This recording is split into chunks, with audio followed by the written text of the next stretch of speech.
Lisa Carter sat up in her cryopod and looked around with confused eyes. She seemed normal at first, which made Jake feel relieved. Lisa was his best engineer and had been working on spaceships for 15 years. She was smart, funny, and always knew how to fix problems that nobody else could solve. "Captain," she said slowly, "something feels different. The ship sounds wrong." Jake helped her out of the pod and gave her a warm blanket. "We're not in normal space anymore, Lisa. We got caught by an alien structure. How do you feel?" Lisa tilted her head like she was listening to something Jake couldn't hear. The engines are running at 67% efficiency, but they could be doing much better. The power distribution system is wasting energy in 7 different places. And why aren't we using the secondary fusion cores?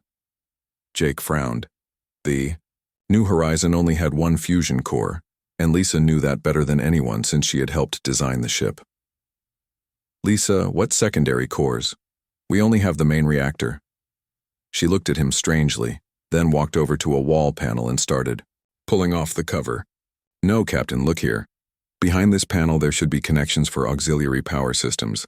The ship was built for much more than we're using." Jake watched as Lisa worked on the panel with tools she pulled from her engineering kit.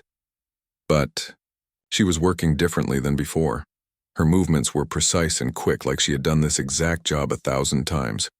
Within minutes, she had exposed wiring that Jake had never seen before. "How did you know that was there?" he asked. Lisa paused and looked at her own hands like they belonged to someone else. "I don't know. It just feels right." The ship's computer announced that Dr. Susan Blake was waking up from her cryopod. Jake went to help her, leaving Lisa working on the mysterious wiring. Susan was the ship's medical officer and had been sleeping, normally without any red warning lights. Susan came out of her cryopod looking perfectly normal. She was alert, friendly, and seemed exactly like herself. "Jake, good to see you. How long were we out? And what's that noise?" The noise she was referring to came from Lisa's work area. Jake looked over and saw that Lisa had somehow opened up 3 different wall panels and was connecting cables between them. Sparks flew from her hands, but she didn't seem to notice or care. "Susan, I need you to check on Lisa. Something seems different about her since she woke up." Dr. Blake went to examine Lisa, but when she tried to get her attention, Lisa just kept working. She had connected the mysterious cables to the ship's main computer and was typing commands faster than Jake had ever seen anyone type. "Lisa, can you hear me?" Susan asked. "Yes, Doctor," Lisa replied without looking up from her work. "But I need to finish this first. The ship's potential is being wasted. We could be running at 95% efficiency if I can just connect these systems properly." Susan looked puzzled. She tried to check Lisa's pulse and blood pressure, but Lisa moved away from her hands without stopping her work. It was like Lisa knew exactly where Susan was going to touch her before she did it. The ship's computer announced that Dan Rodriguez was waking up. Jake went to help his science officer while Susan continued trying to examine Lisa. Dan came out of his cryopod looking dazed and confused. He was normally a talkative person who made jokes and asked lots of questions, but now he just stood quietly and stared out the main viewing window at the alien ships. "Dan, how are you feeling?" Jake asked. Dan didn't answer right away. He kept staring at the alien vessels surrounding them. Finally, he spoke in a flat, emotionless voice. "There are 47 ships out there. 31 are Zephyrian traders with light defensive weapons. 12 are Corvani military vessels with heavy plasma cannons and shield generators. 4 are from a species I don't recognize, but their ships show signs of advanced stealth technology." Jake looked out at the alien fleet. He could see maybe 20 ships, and they all looked roughly the same to him. "Dan, how can you tell all that just by looking?" "I don't know," Dan said, still staring. "But I can also see their formation pattern. They're arranged for maximum defensive coverage while maintaining escape routes. Whoever is commanding that fleet has experience fighting enemies who might try to break through their lines." Dr. Blake came over to them looking worried. "Jake, Lisa won't let me examine her properly, but from what I can see, her brain activity is off the charts. She's thinking faster than should be possible for a human brain. And Dan here has pupils that are dilated in a way I've never seen before." Jake looked back at Lisa, who had somehow gotten into the ship's computer system and was making changes to their navigation and power systems. The lights on the bridge were brighter now, and he could hear the engines running more smoothly. "Lisa, what exactly are you doing to our ship?" "Making it better, Captain," she said without turning around. "This vessel was built with capabilities that were never activated. I'm just turning them on." The ship's computer suddenly spoke in a different voice, one that sounded more advanced than before. "Captain Morrison, I have been upgraded by Engineer Carter. My processing power has increased by 400%. I am now able to analyze the alien vessels surrounding us in much greater detail." Jake felt a chill run down his spine. "Computer, what kind of upgrades did Lisa make to you?" "She activated dormant programming that was built into my original design. I was apparently constructed with military analysis capabilities that were hidden in my base code. I can now provide tactical assessments and strategic recommendations." More alien ships were arriving outside. Jake could see vessels from at least 6 different species, all keeping a careful distance from the new horizon. Commander Veltar's voice came through the communication system again. "Captain Morrison, we are detecting unusual energy readings from your ship. Has your crew begun to wake up?" "Yes, 3 of them so far. They seem different, but they're still my people." "Captain, you must understand what is happening. The genetic programming in your crew is activating. They are becoming what they were designed to be 50,000 years ago. We are reading weapon signatures from your ship that were not there an hour ago." Jake looked around the bridge with new eyes. Lisa had indeed changed their peaceful exploration vessel into something that looked more like a warship. New control panels had appeared, showing targeting systems and defensive screens. The main viewing window now had a tactical overlay showing the positions and capabilities of every alien ship in the area. "How is this possible?" Jake asked out loud. Dan Rodriguez finally turned away from the window and looked at Jake with eyes that seemed much older than they should be. "Captain, I think we should wake up the rest of the crew. We're going to need them." "Need them for what?" "For what's coming," Dan said simply. "I can see more ships arriving. Some of them aren't friendly like the Zephyrians. Some of them are coming here to make sure we never leave." Dr. Blake checked her medical scanner. Again. "Jake, I'm reading massive changes in both Lisa and Dan's brain chemistry. It's like parts of their brains that were never used before are suddenly becoming active. And there's something else." "What?" "I'm starting to feel it too. Like there are memories in my head that aren't mine. Memories of things that happened a long time ago." Jake looked at his crew with growing alarm. Lisa was still working on the ship's systems, improving things that didn't need improving. Dan was studying the alien fleet with the eyes of someone who had spent years in military battles. And now Susan was talking about memories that weren't hers. Outside the ship, more vessels continued to arrive. Some looked like the peaceful trading ships of the Zephyrians, but others had the dark, aggressive lines of military vessels. Jake realized that word about the human ship was spreading across the galaxy, and not everyone who was coming had good intentions. The ship's upgraded computer spoke again. "Captain, I am detecting 3 more crew members beginning to wake from cryosleep. Based on current patterns, they will likely experience the same genetic activation as the others." Jake made a decision that he hoped he wouldn't regret. "Computer, wake up Security Chief Tony Martinez. If we're going to face whatever's coming, I want our security officer awake and ready." "Acknowledged, Captain." Initiating wake-up sequence for Security Chief Martinez. As Jake watched the cryopod begin to open, he wondered if he was making the right choice, or if he was about to release something that would put the entire galaxy in danger. The first of the other human ships appeared on their sensors 12 hours later. Jake watched on the main screen as a vessel twice the size of the New Horizon emerged from hyperspace near the edge of the alien ring station. The ship looked ancient, its hull scarred from centuries of drifting through space, but its engines burned with the same bright energy that now powered his own vessel. "Captain," Dan Rodriguez reported, "that ship has been dormant for approximately 15,000 years based on its power signature. But it's fully active now. I'm detecting the same technological upgrades that Lisa made to our systems." "Tony," Martinez studied the newcomer with tactical interest.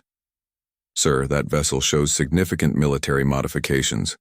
Whatever crew is aboard, they've turned their ship into a pure combat platform. Jake tried to contact the newly arrived ship. Unknown human vessel, this is Captain Jake Morrison of the New Horizon. Please respond. A woman's voice came back, clear and confident. Captain Morrison, this is Commander Sarah Willis of the Deep. Explorer. My crew and I received your wake-up signal. We've been sleeping for a very long time. Commander Willis, are you and your crew experiencing the same changes that my people are going through? If you mean are we remembering what we were meant to be, then yes. Captain, I have tactical memories of commanding fleet operations across 17 different star systems. My crew has similar memories. We were soldiers once and we're becoming soldiers again. Jake felt a chill of recognition. The way Commander Willis spoke reminded him of how his own crew had been changing. Their voices were becoming harder, more focused, like people who had spent years in military command. Lisa Carter looked up from her engineering station. Captain, I'm reading massive energy buildups from Commander Willis's ship. She's manufacturing something in her cargo bays. Manufacturing? What? Fighter craft, Lisa replied with disturbing certainty. Small, fast ships designed for close combat. Her vessel was originally a colony transport, but she's converting it into a carrier. The ship's upgraded computer confirmed Lisa's assessment. Captain, the Deep Explorer is producing approximately 40 single-pilot attack vessels using raw materials from nearby asteroids. The construction rate suggests advanced automated manufacturing capabilities. Jake realized that the other human crews weren't just awakening, they were preparing for war. Commander Willis, why are you building fighter ships? Because we're going to need them, Captain. My tactical officer has analyzed the alien fleet surrounding us. While many are simply curious, at least 20 ships are here to determine whether we represent a threat that needs to be eliminated. Admiral Grix's voice came through the communication system. Human commanders, we are indeed evaluating the situation. The last time awakening humans were encountered, they demonstrated capabilities that made them impossible to contain through conventional means. Commander Willis responded before Jake could speak. Admiral, your people's records are incomplete. We weren't trying to conquer those star systems 20,000 years ago. We were trying to save them from a threat your historians have forgotten about. What threat? Jake asked. The Devourers, Willis replied. A species of energy beings that consumed entire worlds. Your peaceful alien civilizations couldn't fight them effectively, so we did what we were designed to do. We imposed order and eliminated the threat. Dr. Blake, who had been quietly monitoring the situation, spoke up. Commander Willis, what happened to the humans from that time? Why did they disappear? They completed their mission and went back to sleep. That's what we do, Dr. Blake. We wake up when the galaxy needs us. We solve the problem that others cannot solve, and then we return to dormancy until we're needed again. Jake didn't like the implications of what he was hearing. Commander, are you saying that we're meant to take control of galactic civilization whenever there's a crisis? I'm saying we're meant to protect galactic civilization from threats it cannot handle alone. But Captain, I'm afraid the current situation is more complex than the previous awakening. 2 more human ships emerged from hyperspace, followed by another 3 an hour later. Each vessel showed the same pattern. Ancient ships that had been drifting dormant for thousands of years, now fully active and heavily modified for combat. Jake watched as his small exploration mission became the center of a growing human fleet. The alien ships surrounding them began moving into more defensive positions. Jake could see that some species were preparing to leave the area, while others were clearly preparing for a fight. A new voice joined their communication network, speaking with the authority of someone accustomed to command. All human vessels. This is Admiral Connor Hayes of the Star Wanderer. I have been monitoring your communications and the surrounding situation. Captain Morrison, as the first to awaken, you are designated as Prime Fleet Commander for this operation. Jake felt something shift in his mind when Admiral Hayes used that title. Suddenly, he could see the tactical situation with perfect clarity. The alien fleet, the positioning of the human ships, the strategic implications of their awakening. It all made sense in a way that felt familiar, even though he had never experienced anything like it before. Admiral Hayes, Jake heard himself, saying in a voice that sounded more authoritative than his normal tone. What is your assessment of our current situation? Prime Commander, we have 7 human vessels active with more arriving hourly. The alien coalition includes representatives from 14 different species, with military vessels from at least 6 of them. They are debating whether to attempt preemptive action against us. Commander Willis added her analysis. Prime Commander, my intelligence officer has been monitoring their communications. 3 of the alien species are advocating for immediate military action. They believe we represent an existential threat to galactic stability. Jake found himself thinking with a clarity and scope that should have been impossible. He could see the entire strategic picture, the alien sphere, the awakening human fleet, the potential consequences of different courses of action. And somehow, he knew exactly what needed to be done. All human commanders, he transmitted, implement defensive, formation pattern 7. Begin manufacturing operations for extended fleet operations. Prepare for possible hostile action from the alien coalition. The words came out of his mouth before he consciously decided to speak them. It was like there was another person in his head, someone with decades of military command experience giving orders through his voice. Dr. Blake looked at him with concern. Jake, you just gave orders for activities I don't think you understand. What's happening to you? I don't know, Jake admitted. But I can see things clearly now. The alien species out there are afraid of us, and they have good reason to be. We're not just humans anymore. We're what humans were designed to become. Lisa Carter had been working at her station while monitoring the conversation. Captain, the other human ships are sharing technical data with us. I'm learning about technologies I never knew existed. Weapons that can disable entire fleets, defensive, systems that can protect planets, manufacturing capabilities that can build anything we need. Tony Martinez reported from his tactical station. Prime Commander, the alien military vessels are charging their weapons. It looks like they've decided not to wait for us to become more powerful. Jake felt the transformation in his thinking become complete.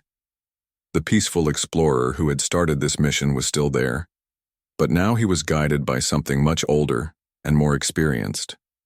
When he spoke, it was with the authority of someone who had commanded fleets across the galaxy. All human vessels condition red. Prepare for hostile action. We are not the aggressors here, but we will defend ourselves with all necessary force. The human fleet moved into combat formation with perfect coordination. Jake realized that all the awakening commanders were experiencing the same transformation he was. They were no longer individual ship captains, but part of something larger. A military organization that had been sleeping for 50,000 years and was now remembering how to fight. Admiral Grix transmitted one final message. Human commanders, we do not wish to fight you, but we cannot allow your fleet to grow unchecked. You have 1 hour to stand down and submit to galactic authority. Jake looked at the tactical display showing dozens of alien warships preparing for battle. His peaceful exploration mission had become something that could reshape the galaxy. The question was whether that change would be for better or worse. Admiral Grix, Jake replied, we are not your enemies, but we will not submit to any authority, except our own. If you choose to fight us, you will discover why every intelligent species in the galaxy has stories about sleeping humans. The hour countdown began, and Jake realized that the next 60 minutes would determine whether awakening humanity would be seen as salvation or conquest. Tony Martinez came out of his cryopod differently than the others. While Lisa and Dan had seemed confused at first, Tony opened his eyes and immediately looked around the bridge like he was checking for threats. He moved with smooth, quick movements that reminded Jake of a professional soldier, even though Tony had been a civilian security guard before joining the mission. Captain, Tony said in a voice that sounded harder than Jake remembered, we have multiple hostiles in the area. I count at least 15 vessels that show aggressive positioning. We should move to combat readiness immediately. Jake stared at his security chief. Tony, those are just curious alien visitors. They haven't threatened us. Sir, with respect, I can see their tactical formation. 3 of the larger vessels have moved to positions that would allow them to cut off our escape routes. That's not the behavior of peaceful visitors. The ship's upgraded computer confirmed Tony's assessment. Security Chief Martinez is correct, Captain. Several vessels in the surrounding fleet have taken positions consistent with a containment formation. Lisa Carter looked up from her work at the engineering station. She had been quiet for the past hour, but now Jake could see that she had completely transformed their ship's bridge. New weapon controls had appeared along the walls, and the main screen now showed detailed tactical information about every ship in the area. Captain, Lisa said, I've finished the basic upgrades, but there's something else. The ship is trying to tell me about other modifications I could make. It's like there are blueprints in my head for technology I've never seen before. Dr. Blake ran another scan on Lisa and shook her head in amazement.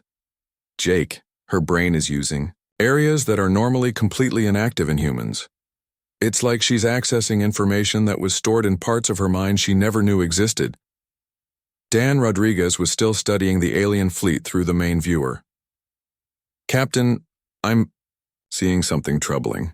The alien commanders are communicating with each other using encrypted signals. Based on the pattern of their transmissions, they're discussing what to do about us. Can you break their encryption? Jake asked. Already working on it, Dan replied. The mathematical patterns they're using are complex, but I can see the structure. Give me another 10 minutes and I'll have their communications decoded. Jake felt like he was losing control of his own ship and crew. His people were displaying abilities they had never had before, making his peaceful exploration vessel into something that looked ready for war, and somehow it all felt familiar, like he had experienced this situation before even though he knew he hadn't. Commander Veltar's voice came through the communication system again, sounding more worried than before. Captain Morrison, we are detecting significant changes to your vessel. You appear to have activated weapon systems that should not exist on an exploration ship. Commander Veltar, my crew is just making some repairs and improvements. We're not a threat to anyone. Captain, I must share something with you. We have contacted other races about your situation. The Corvani Empire has sent their historical experts to speak with you. What they have to tell you may be difficult to accept. A new voice came through the communication system, speaking in the deep, rough tones of a Corvani commander. Human Captain, this is Admiral Grix of the Corvani Historical Archive. We have traveled here because our records contain detailed information about your species. I'm listening, Admiral, Jake replied. 50,000 years ago, our people fought a long war against the beings known as the Ancients. They were a powerful race that wanted to control the entire galaxy. For thousands of years we resisted them, but we were slowly losing the war. The main screen activated, showing holographic images sent from the Corvani ship. Jake saw pictures of massive space battles and destroyed worlds. The destruction looked terrible, with entire star systems turned into graveyards. The Ancients realized they could not defeat all the free races through conventional warfare, Admiral Grix continued. So they began experimenting with genetic modification. They took primitive species and changed them, trying to create the perfect soldiers. Lisa looked up from her work, suddenly interested in the conversation. What kind of changes did they make? They enhanced intelligence, reaction speed, tactical thinking, and combat instincts. But their early experiments failed because the modified beings could not work together effectively. So the Ancients tried a different approach. The holographic display changed to show images that looked like early humans. Jake felt a strange chill as he recognized the familiar features, even though these beings lived 50,000 years ago. They found a young species called humans and made subtle changes to their genetic code. Instead of creating obvious soldiers, they hid the military programming deep in human DNA, where it would remain dormant unless activated by specific conditions. Dr. Blake spoke up. What kind of conditions? Extended periods of artificial sleep followed by unnatural awakening. The genetic programming was designed to activate when humans woke up far from their homeworld after long journeys through space. Jake felt pieces of a puzzle clicking together in his mind. So you're saying that my crew is turning into these ancient soldiers? Not turning into them, Admiral Grix corrected. They were always meant to become them. The peaceful, curious humans who built your ship were the dormant phase. What you're seeing now is what humans were actually designed to be. Tony Martinez had been listening to this conversation while working at what appeared to be a weapons control station. Admiral, if this is true, then there should be other human ships out there. Ships that have been sleeping for thousands of years, waiting for something to wake them up. That is correct, Security Chief.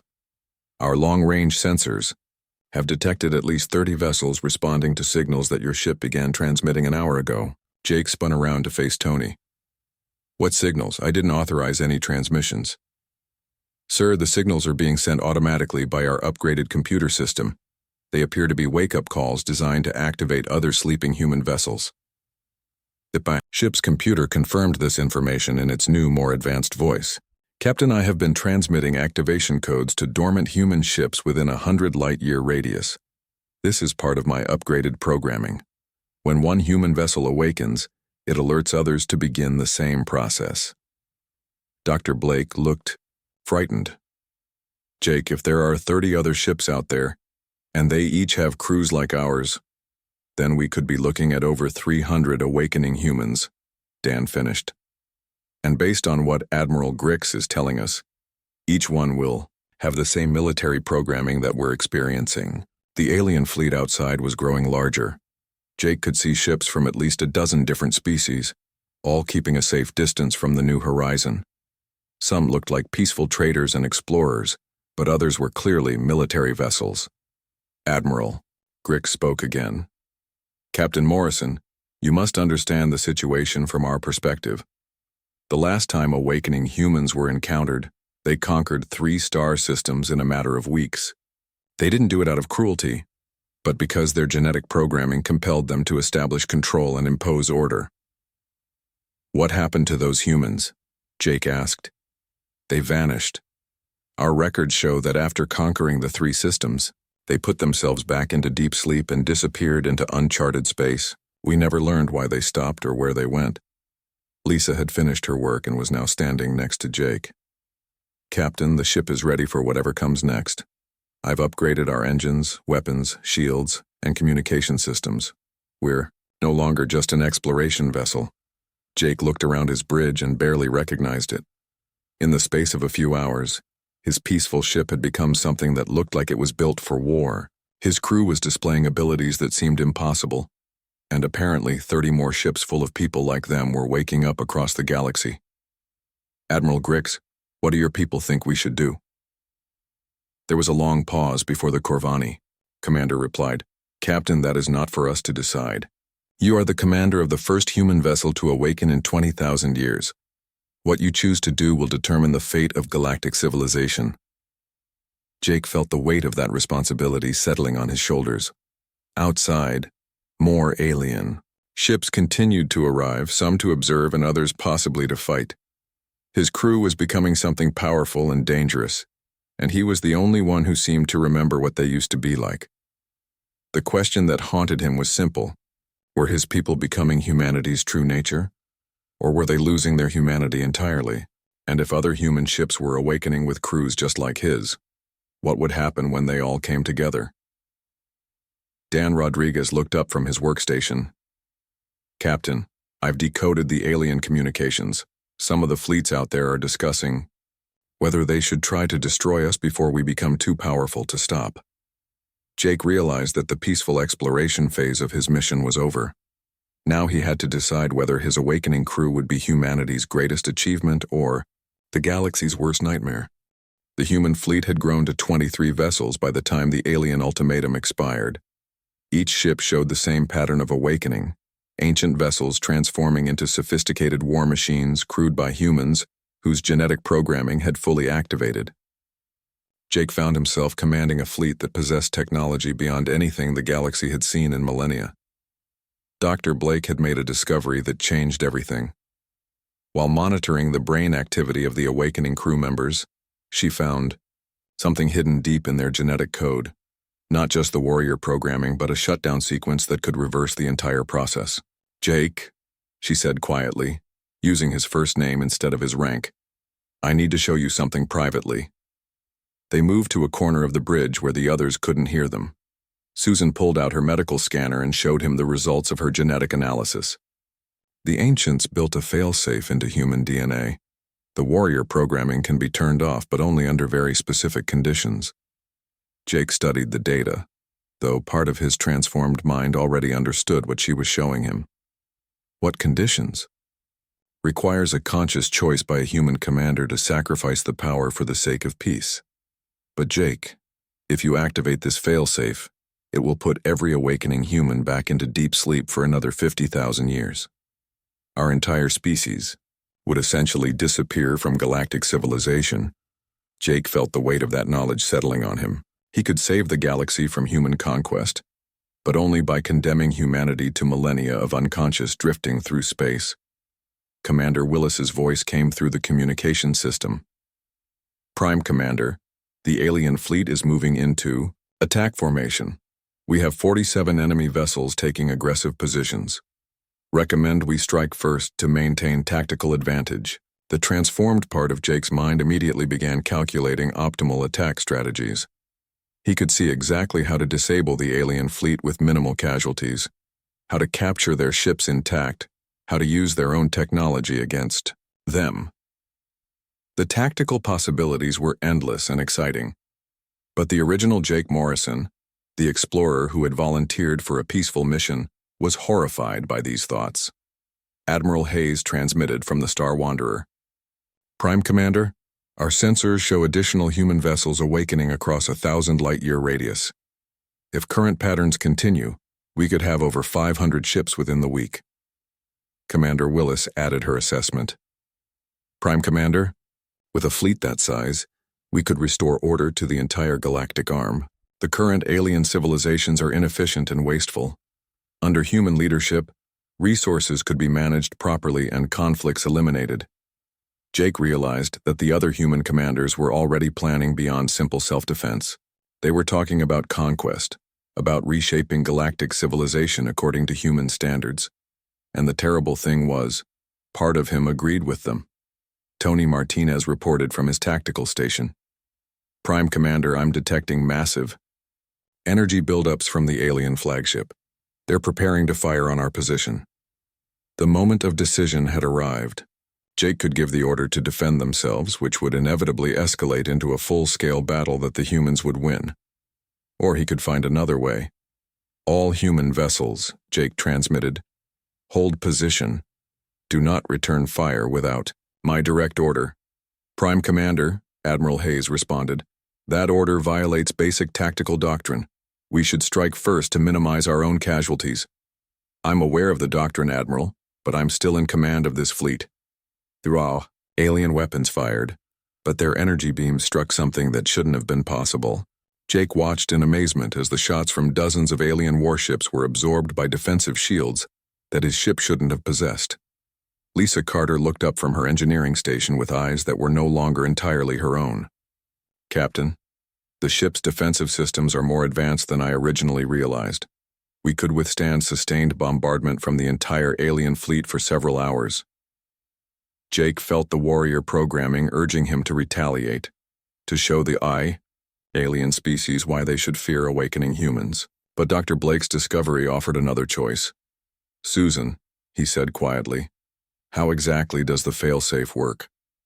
It requires the fleet commander to consciously choose peace over power while in direct combat. The genetic programming interprets this as the ultimate test of humanity's worthiness to remain active. If you can choose to sacrifice victory when victory is assured, the failsafe activates. The alien bombardment continued, their weapons desperately trying to penetrate the human ship's impossible defenses. Jake could end the battle in minutes by ordering his fleet to return fire. Instead, he opened a communication channel to all ships, both human and alien. This is Prime Fleet Commander Jake Morrison to all vessels in this area. I have something to say that will determine the fate of galactic civilization. The weapons fire stopped as everyone waited to hear what he would say. 50,000 years ago, my species was designed to be the galaxy's ultimate warriors. We were created to impose order when chaos threatened to destroy everything. Today, We have awakened to find a galaxy that is imperfect, but not broken, struggling, but not dying. Commander Willis interrupted him. Prime Commander, the genetic programming is clear. We are meant to establish human leadership for the benefit of all species. No, Commander, Jake replied. We are meant to protect galactic civilization, not control it. And right now, the greatest threat to galactic civilization is us. Jake felt the warrior programming fighting against his decision, trying to convince him that human leadership was necessary and beneficial. But the original Jake Morrison, the explorer and scientist, knew better. Computer, activate genetic failsafe sequence. Authorization, Jake Morrison, Prime Fleet Commander. Captain, Lisa said in alarm, that will put us all back into cryosleep. We'll lose everything we've gained. We'll lose the power, Jake agreed, but we'll keep our humanity. Dr. Blake's scanner showed the failsafe activating, sending signals through the quantum communication network that connected all awakening human vessels. Across the galaxy, human crews would feel the warrior programming shutting down, the ancient memories fading, the impossible technologies becoming inert. Admiral Hayes transmitted one last message. Prime Commander, you are condemning our species to 50,000 years of unconsciousness. Future generations will never know what we could have accomplished. Future generations will have the chance to make their own choices, Jake replied. Maybe next time we wake up, we'll be wise enough to use this power responsibly. The effects of the failsafe began immediately. Jake felt the tactical clarity fading from his mind, the strategic knowledge becoming fuzzy and distant. Around him, his crew looked confused as their enhanced abilities disappeared. Lisa stared at her engineering station like she couldn't remember how she had made all the modifications. Captain, I don't understand what I did to our ship. It's like someone else was working through my hands. Dan Rodriguez shook his head as the tactical overlays on the main screen went dark. I feel like I was dreaming about being someone else. Someone who knew how to read enemy fleet formations. The alien bombardment had stopped. Admiral Grix's voice came through their communication system, sounding amazed. Human Commander, our sensors show your vessels powering down. Are you surrendering? We're choosing, Jake replied. We're choosing to let the galaxy grow and develop at its own pace, to make its own mistakes and find its own solutions. Maybe that's not the most efficient path, but it's the right one. Commander Veltar, who had been present since the beginning, transmitted a message of gratitude. Captain Morrison, what you have done today will be remembered by every species in the galaxy. You had the power to conquer us all, and you chose peace instead. Jake felt exhaustion settling over him as the cryosystems on all the human ships began reactivating. The awakening was ending, and humanity was returning to its long sleep among the stars. Their ships would drift through space for another 50,000 years, waiting for the next crisis that might require their intervention. Captain, Dr. Blake said as she prepared for cryosleep, do you think we made the right choice? Jake looked out at the alien fleet, no longer an enemy force but a collection of different species trying to understand what had just happened. I think we made the human choice. Not the choice our programming wanted us to make, but the choice that reflects who we really are when we're at our best. The cryopods began their shutdown sequence. Jake would be the last to sleep, as befitted. The commander who had chosen peace over conquest. As the cold began to take hold, he wondered what the galaxy would be like when humanity next awakened. Perhaps the alien species would have solved their own problems by then. Perhaps they would have created a better, more just civilization without human interference. Or perhaps the galaxy would face a threat so terrible that awakening humans would be the only solution. Either way, Jake was satisfied with his choice. He had been given the power to reshape the galaxy and had chosen instead to let it shape itself. As consciousness faded and the long sleep began again, he hoped that 50,000 years from now, another human commander would be wise enough to make the same decision. Captain Jake Morrison opened his eyes slowly as the cold metal of the cryopod warmed around him. The ship's computer had woken him 3 hours early, which meant something was wrong. He pulled himself out of the sleeping chamber and looked around. The empty bridge of the New Horizon. His 12 crew members were still sleeping in their pods and the ship felt too quiet. Jake walked to the main screen and checked their position. They should have been drifting through empty space in the Kepler 442 system, but instead he saw something impossible. A massive ring-shaped structure surrounded their ship, made of metal that looked older than Earth itself. The ring was huge, easily 10 times bigger than any space station humans had ever built.